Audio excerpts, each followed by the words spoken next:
السلام علیکم ورحمۃ اللہ وبرکاتہ۔ آج میں بہت خوش ہوں کیونکہ انسان جب اپنی تائید کسی عالم کی زبانی سنتا ہے تو بہت خوش ہوتا ہے۔ اللہ پاک مجھے مزید توفیق دے علماء کی قدر کرنے کی۔ یہ علماء کی قدر کرنے کی وجہ سے جو ہے اللہ پاک نے مجھے وہبی علم عطا فرمایا۔ میں نے 4-5 مہینے پہلے ویڈیو ڈالی تھی عیادت کا اصل مقصود، تو میں نے کل مولانا الیاس گھمن دامت برکاتہم العالیہ کا بیان میں نے سنا، عیادت کے موضوع پر تھا، بہت ہی اعلیٰ میری تائید میں تھا۔ جو میں نے من و عن باتیں کی تھی اس کی عکاسی کی ہے۔ میں بہت خوش ہوا۔ اللہ پاک علماء کے ساتھ ایسے ہی وابستہ رکھے۔ ایک 2 کوڑی کا انسان، مجھ جیسا لا علم انسان، ان پڑھ انسان جو ہے علماء کے ساتھ وابستہ رہا کافی عرصہ، ان سے میں محبت کرتا ہوں۔ تو میں نے عیادت کے موضوع پر بیان کیا تھا کہ اصل مقصود عیادت کا یہ نہیں کہ ہم دعا کریں، دعا کر کے پیچھے چلے آئیں، یا پھولوں کا دستہ لے کر جائیں، یا پھر جو ہے کوئی فروٹ لے کر جائیں۔ ٹھیک ہے، فروٹ لے کر جانا چاہیے استطاعت ہو تو، لیکن مولانا الیاس گھمن دامت برکاتہم العالیہ نے بھی اس بات کی عکاسی کی ہے، اس پر تنبیہ کی ہے کہ اس کی اگر غریب ہے بیچارہ تو اس کی نقد مالی امداد کر کے آئیں، کیونکہ ہاسپٹل اور انسان کو جو ہے مرض یہ جو ہے خالی کر دیتی ہے۔ تو اسی لیے اصل مقصود عیادت کا یہ ہے کہ ہم جائیں، عیادت بھی کریں تو کچھ اس کی معاونت کر کے آئیں۔ تو میں بہت خوش ہوا۔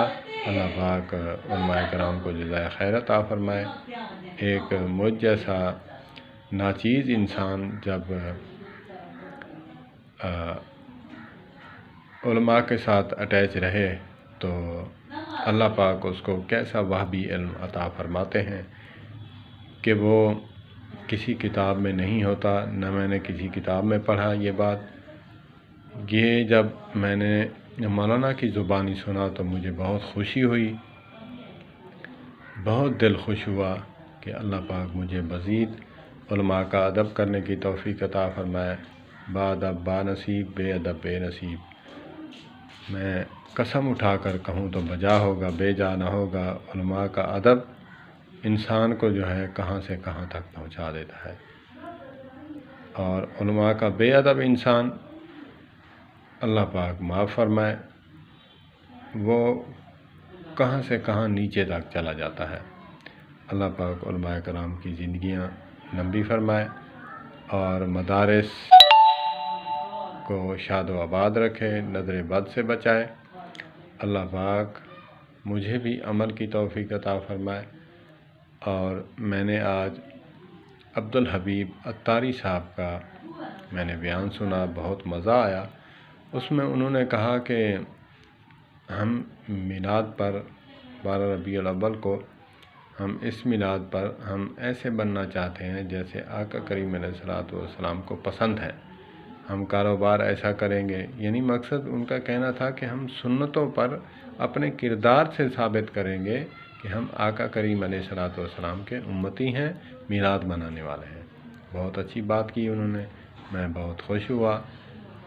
جیسے قاسم علی شاہ صاحب فرماتے ہیں، میرے فیوریٹ موٹیویشنل اسپیکر ہیں، وہ فرماتے ہیں کہ تبلیغیں ماضی میں ہوتی رہیں، حال میں بھی ہو رہی ہیں، مستقبل میں بھی ہوتی رہیں گی، قیامت تک جاری رہے گا یہ سلسلہ، لیکن اب کمی ہے تو عمل کی کمی ہے۔ تو جناب عبدالحبیب عطاری صاحب نے جو بات کی، میں بہت خوش ہوا۔ ہمیں اب عمل کی ضرورت ہے۔ انہوں نے بتایا کہ ہم ناپ تول میں کمی کرنے والے آج ہم چھوڑ کر یہ بتائیں گے، ثابت کر دیں گے کہ ہم حضرت محمد کریم صلی اللہ علیہ وسلم کے امتی ہیں۔ ہم سنت پر عمل کر کے یہ بتا دیں گے، اپنے کردار سے ثابت کریں گے کہ ہم میلاد والے ہیں، آقا کے ماننے والے ہیں۔ اللہ پاک ہمیں بھی سنت پر عمل پیرا ہونے کی توفیق عطا فرمائے۔ والسلام علیکم ورحمۃ اللہ وبرکاتہ۔